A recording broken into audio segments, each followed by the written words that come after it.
그래서 이런 걸 해결할 수 있는 방법보다 컴퓨터 교육, 그죠? 컴퓨터 교육을 활성화함으로써 이런 모든 거를 해야 되지 않나 하는 생각을 해봅니다. 자, 그리고 더 중요한 건 제가 볼 때는 지금은 디지털 무정부 상태입니다. 무정부 상태. 차이나 게이트라는 거 들어보셨죠? 중국 사람들이 1000만 명이 한국인 행세를 하고 있습니다. 한글을 안다는 이유로. 참 말이 안 되는 얘기죠, 그죠? 우리 생각해 보자고요. 최순실이 결국 죽은 원인은 악성 댓글 때문에 죽었잖아요. 자살했잖아요, 그죠? 그런데 그 악성 댓글을 맨 처음에 최초로 유포한 사람은 벌금 얼마? 4천만 원입니다. 4천만 원. 4천만 원. 최진실이 그 악성 댓글 때문에 얼마나 많은 고통을 받았겠습니까? 그죠? 그 고통 속에서 시름시름 앓다가 결국 자살이란 최악의 선택을 했는데 그 원인을 제공한 사람은 4천만 원에 모든 게 해결이 됐습니다.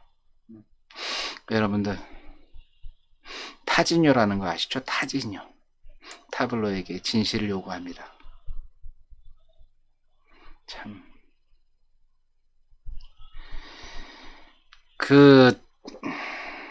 미국에 있는 대학에 가서 증명서를 갖다 줘도 이거는 거짓말이다 라고 가족들을 얼마나 괴롭혔습니까? 그런데 그 친구들이 받은 형벌은 뭔지 아십니까? 징역 8개월의 집행유예. 징역 8개월의 집행유예. 그 타블로 가족은 거의 만징창이 됐는데도 불구하고 그 인권 모독을 한 타진요 그 멤버들은 징역 8개월에 집행유예 1년. 말도 안 되는 거죠, 그렇죠? 텔레그램으로 사이버 망명을 하고 그리고 악성 코드를 유포한 사람들, 악성 코드를 유포한 사람들한테 솜방망이 처벌을 하고 제일 안타까운 게 저는 이제 세월호 참사를 보면서 너무 안타깝다는 생각을 했습니다. 자, 우리 세월호하고 비슷한 타이타닉호 아시죠? 영화 보셨죠? 그쵸? 저는 타이타닉호와 세월호의 차이가 뭐라고 생각하세요? 별로 없다?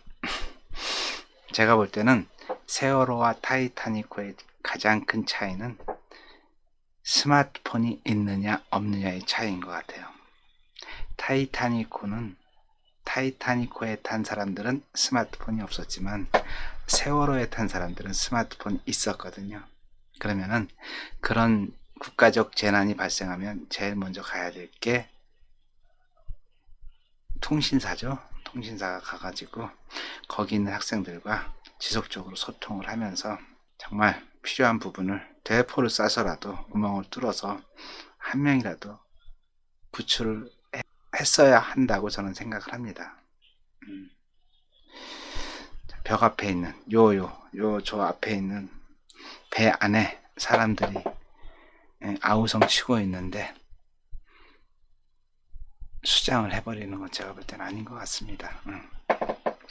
자, 그리고 지금 디지털 시대의 가장 큰 문제, 청소년과 성인에 대한 구분이 없습니다. 그렇죠? 스마트폰 형이 쓰던 스마트폰을 동생이 받으면 절대 안 됩니다. 대학생이 쓰던 스마트폰을 고등학생이 받으면 절대 안 됩니다. 예, 식급용, 일반용 이렇게 스마트폰을 만들어 가지고 만약에 학생이 성인용 스마트폰을 사용했다 그러면은 지금 학생이 음주한 것보다 더한 처벌을 해야 됩니다. 그래서 재밌는 건 스마트폰 거의 1인 1폰을 가지고 있죠. 1인 1폰을 가지고 있는데 폰만 보호하는 게 아니라 스마트폰 교육을 의무화 시켜서 보다 효과적으로 스마트폰을 사용할 수 있는 그런 정부의 시스템이 만들어져야 된다고 저는 강력하게 주장을 하고 있습니다. 이어서 카카오톡 에티켓 원래는 모든 SNS 에티켓을 얘기해야 되는데, 일단 카카오톡을 많이 사용하니까 카카오톡 7가지 에티켓에 대해서 말씀드리겠습니다.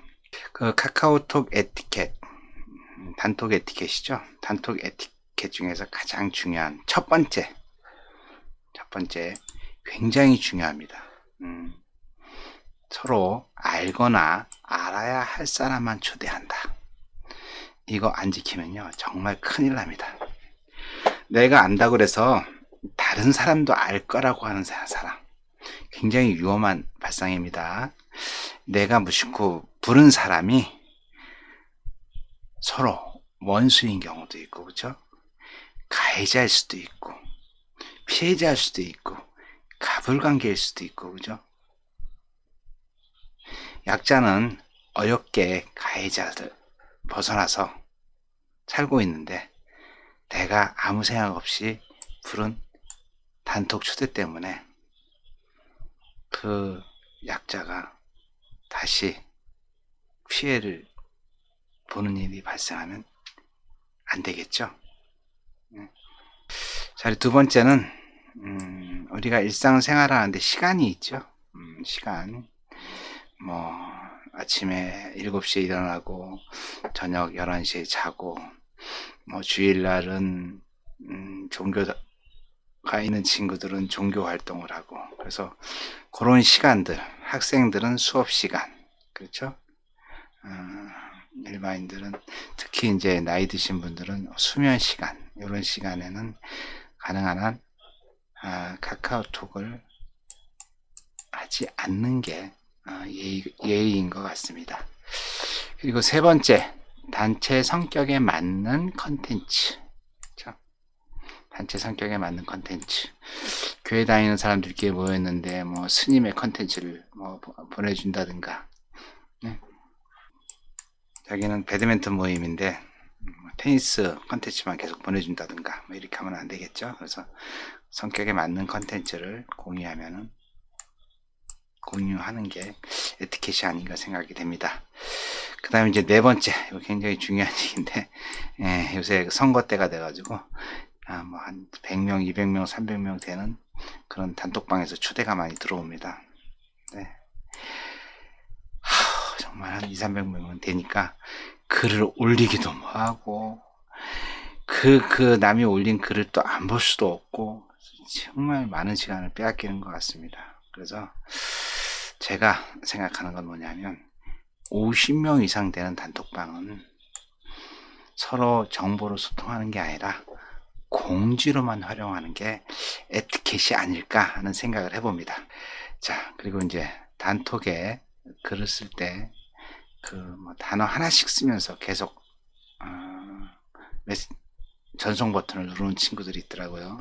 제가 볼 때는 다른 사람의 시간을 많이 빼앗는 행위라서 가능한 한 길게 글을 써서 한 번에 전송하는 게 훨씬 좋지 않나 하는 생각이 듭니다. 그래서 6번째, 글을 좀 길게 쓰라고 했더니 정말 뭐 장문의 글을 타닥 붙여가지고 쓰시는 분들이 있어요.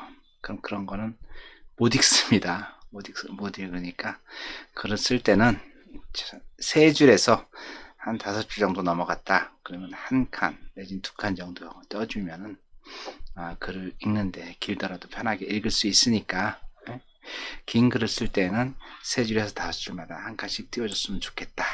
이게 카톡의 에티켓 6번째고, 자, 7번째는 단톡에서 종교 정치 얘기를 해야 된다, 하지 말아야 된다. 저는 하는 게 옳다고 생각합니다. 종교나 정치보다 좋은 소통의 방법이 없다고 생각합니다. 그렇죠? 중요한 건 종교나 정치 이야기를 하면은 어떻게 된다? 결국 싸움하고 단톡방을 나가고 하는데, 욕하고 나가지 말고, 너는 이런 생각을 하는구나, 너는 저런 생각을 하는구나 라고 각자의 생각을 인정해 주면은 저는 된다고 생각합니다. 그래서 자, 종교 정치 얘기를 하는 게 좋다, 하지 않는 게 좋다. 하는 게 좋다. 그 대신 어떻게 해라? 서로 싸우지 말고 각자의 생각을 존중해 줘라. 네, 그게 제가 볼 때는 SNS 에티켓이 아닌가 하는 생각이 듭니다. 결국 SNS라는 건 소통인데, 소통을 하는데 고수가 있고 중수가 있고 하수가 있습니다. 그렇죠? 하수는 남이 뭐라고 하든 내 이야기만 주구장창합니다. 남들이 귀찮아하는데도 계속 얘기하고, 그렇죠? 그런 사람하고 같이 소통하고 싶지 않죠. 그런 사람을 우리는 소통의 하수라고 얘기합니다. 하수. 중수는 남이 듣고 싶어하는 이야기를 해주는 사람. 이야기를 하긴 하는데 내가 하고 싶은 얘기가 아니라 남이 듣고 싶은 얘기를 해주는 사람. 중수라고 얘기합니다. 중수. 그 다음에 고수는 그냥 계속 들어줘요. 웃으면서. 남이 얘기를 잘 들어준다고. 네, 고수죠. 그렇죠? 그래서 우리 소통을 할 때는 고수가 돼야죠. 그렇죠? 지금 굉장히 얘기를 많이 하면은 지금은 자기가 좋은 듯 하지만은 나중에 어떻게 돼요? 사람들이 다 그 친구를 멀리하게 된다고. 그럼 결국은 그게 따가내는 지름길이죠. 그렇죠? SNS를 할 때 우리 소통의 고수가 되었으면 좋겠습니다. 패러다임의 변화와 소셜미디어, SNS 첫 강에 마무리를 하겠습니다. 세상은 무지 바뀌고 있죠. 무지 바뀌고 있어요. 그 바뀌는 세상을 능동적으로 대처하기 위해서 가장 필요한 게 제가 볼 때는 도구의 활용이라고 생각합니다. 도구. 자, 효도로하고 저하고 목숨 걸고 싸운다고 생각해 보시죠. 저는 효도를 절대 이기지 못하겠죠? 하지만 효도를 이길 수 있는 방법이 있습니다. 뭐를 사용하면? 도구를 사용하면. 권총이란 도구를 사용하게 되면 저는 효도로와 싸워서 절대 지지 않겠죠? 자, 또 하나, 우샤인 볼트하고 저하고 달리기 시합을 합니다. 제 가랑이가 찢어도 우샤인 볼트를 이길 수 없겠죠? 하지만 도구를 사용하게 되면 우샤인 볼트 가랑이가 찢어도 저를 이길 수 없습니다. 어떤 도구요? 할리 데이비슨을 제가 타고 있다. 그러면 우샤인 볼트 가랑이가 찢어도 저를 이길 수가 없겠죠. 여러분, 우금치 전투를 아세요? 우금치 전투. 동학혁명군하고 일본군하고 싸운 전쟁이죠. 재밌는 거는 전봉준 의사가 이끄는 동학혁명군은 화승총이라는 걸 사용했고 일본은 무라다 수총이라는 걸 사용했습니다. 우리가 사용한 화승총은 2, 3분의 한 발을 사용할 수가 있고 유효 사거리는 120m 뿐이 안 됩니다. 엎드려 싸가 불가능하고, 왜 엎드려 싸가 불가능하냐면 화약을 넣어줘야 됩니다. 화약을 넣고 다져줘야 되기 때문에 엎드려 싸가 불가능한 거죠. 그런데 우리의 적인 일본군들이 가지고 있는 무라다 수총은 1분에 15발을 쏠 수가 있습니다. 유효 사거리는 800m입니다. 엎드려 싸가 가능합니다. 자, 영상 한번 볼까요? 21세기 최고의 도구는 과연 무엇일까요? 저는 디지털 시대에 맞는 디지털 디바이스가 21세기 최고의 도구라고 감히 말씀드릴 수 있습니다. 데스크탑, 노트북, 타블렛, 스마트폰, 스마트워치, 이 모든 디지털 디바이스, 디지털 도구를 얼마만큼 효과적으로 사용할 수가 있느냐, 이거에 따라서 21세기 디지털 시대 리더가 되고 안 되고 한다고 저는 생각합니다. 디지털 디바이스 이외에도 많이 있죠. 그래서 이런 다양한 디바이스들과 친해져야지만 디지털 시대의 리더가 되지 않을까 하는 생각을 합니다.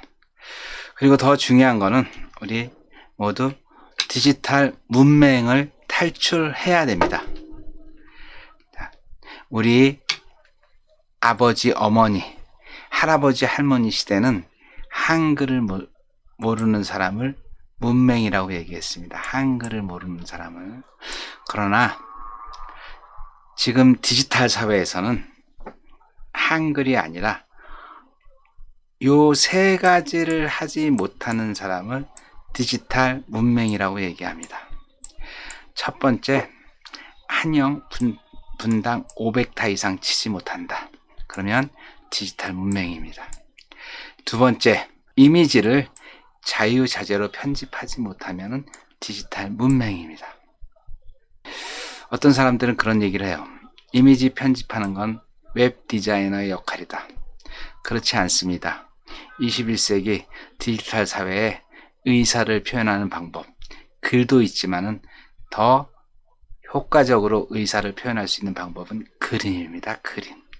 내가 다른 사람과 소통하기 위해서 이미지를 편집할 수 있는 능력을 갖추는 건 굉장히 중요합니다. 그리고 세 번째, 이미지보다 훨씬 더 의사소통이 쉽고 편리하고 효과적인 게 바로 영상입니다. 영상. 그래서 영상 편집할 수 있는 능력이 없으면 그 또한 디지털 문맹입니다. 디지털 문맹. 그래서 여러분들은 자, 세 가지. 한영, 한타, 영타, 최소한 500타 이상 치고, 그죠? 그 다음에 이미지를 자유자재로 편집할 수 있고, 영상을 촬영은 물론 쉽게 편집할 수 있도록 디지털 문맹을 탈출해야 됩니다. 그래야지만 SNS의 핵심이라고 할 수 있는 컨텐츠들을, 양질의 컨텐츠를 만들어서 다른 사람과 소통을 할 수 있습니다. 본인의 SNS는 본인의 최고의 광고판입니다. 과거에 왜 혈연, 지연, 학연이었는지 아십니까? 혈연, 지연, 학연이 아니면은 그 사람을 판단할 수가 없었습니다. 왜 스펙을 준비했는지 아십니까? 그 사람의 능력을 판단하기 위해서 스펙이 필요했습니다. 지금은 혈연, 지연, 학연보다 본인의 스펙보다 더 좋은 자기 자신의 광고판이 있습니다. 그 광고판이 바로 SNS입니다. 여러분 생각해 보십시오. 여러분이 인재를 구하고 싶다면은 가장 필요한 정보가 무엇일까요? 어느 대학 나왔느냐? 학점이 얼마나 되냐? 제가 만약에 좋은 기업의 인사부장이라면은 학점보다, 토익 점수보다 더 궁금한 게 내가 뽑고자 하는 사람의 SNS 계정이라고 저는 확신합니다. SNS는 여러분의 가치를 높여주는 정말 멋진 광고판입니다. 여러분의 SNS를 미국 슈퍼볼 광고판으로 만들 거냐, 아니면은 이름 없는 동네 신문에 제일 뒷면에 나와 있는 광고판이 될 거냐는 여러분의 선택입니다. SNS 같이 즐겁게 공부했으면 합니다. 이어서 2주차 과제물 안내하겠습니다.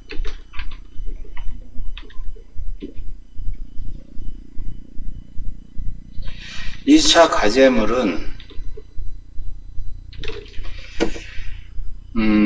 여기 1번은 사과를 하나씩 팔면 잘 안 팔려요.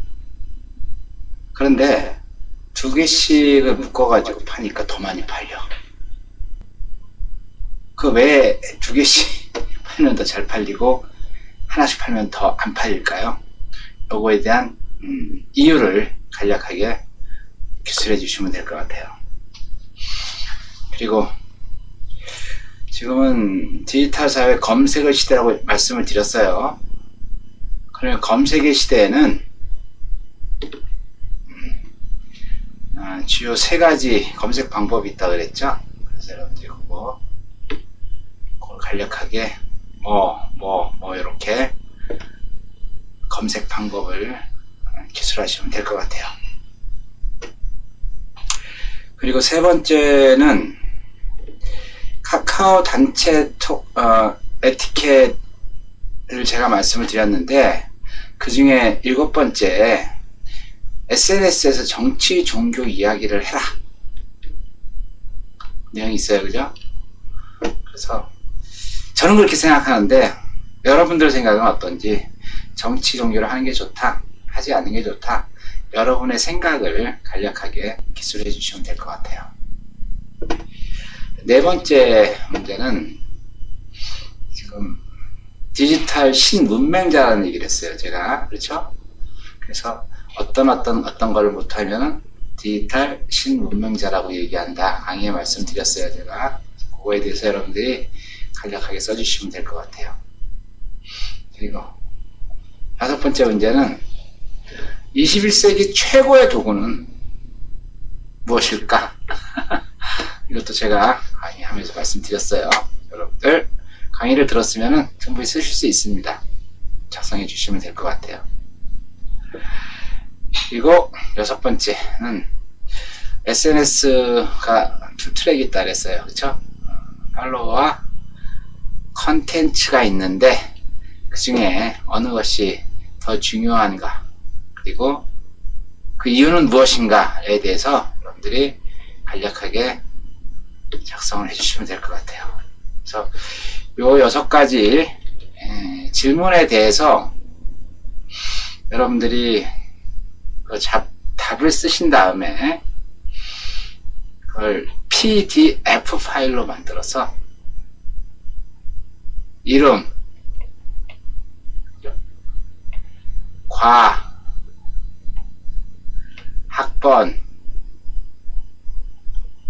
그 다음에 2주차 SNS 활용, 과제물 이렇게 써가지고 파일명을 이렇게 써주시는 거예요. 파일명 이렇게 해가지고 PDF로 만든 다음에 과제물을 제출해 주시면 됩니다. 과제물 제출 일자는 3월 15일까지 과제물을 제출해 주시면은 제가 그 과제물을 보고 다음 강의를 준비할 수 있을 것 같습니다. 과제물 3월 15일까지, 3월 15일 23시 59분까지 작성해서 LMS에다가 올려주시면 됩니다. 강의 잘 들으셨나요? 다시 한번 말씀드리지만 SNS는 더 이상 신변 찾기가 아닙니다. 과거에는 책을 많이 읽는 사람이 똑똑하다고 했어요. 이제는 책으로 지식을 습득하기는 책이 나오는데 굉장히 많은 시간이 걸려요. 책을 쓴다는 건 최소한 3개월, 대충 6개월 지나야지만 책이 나오잖아요. 근데 지금 세상은 너무 빨리 가고 있습니다. 그래서 3개월 후에 어떻게 바뀔지, 6개월 후에 어떻게 바뀔지를 사실 알 수가 없어요. 그래서 인쇄물로 나와서 공부를 하면 좋겠지만은 인쇄물이 나올 때까지 기다린다는 것 자체가 굉장히 긴 시간이 아닌가 생각이 듭니다. 그래서 여러분들이 블로그나 유튜브 이런 걸 이용해서 여러분들이 새로운 지식을 습득하는 게 훨씬 더 책으로 정보를 습득하는 것보다 효과적일 거라고 생각합니다. 여러분들은 SNS를 통해서 여러분들이 지식을 습득하는 습득자도 될 수 있지만 여러분이 가지고 있는 지식을 또 다른 사람들에게 전달해주는 제공자가 될 수도 있습니다. 그래서 여러분들 앞으로는 좀 체계적이고 효과적이고 제대로 된 SNS를 해서 여러분들의 능력을 극대화시켰으면 좋겠습니다. 강의 듣느라고 수고했습니다. 다음 주에 봬요. 안녕.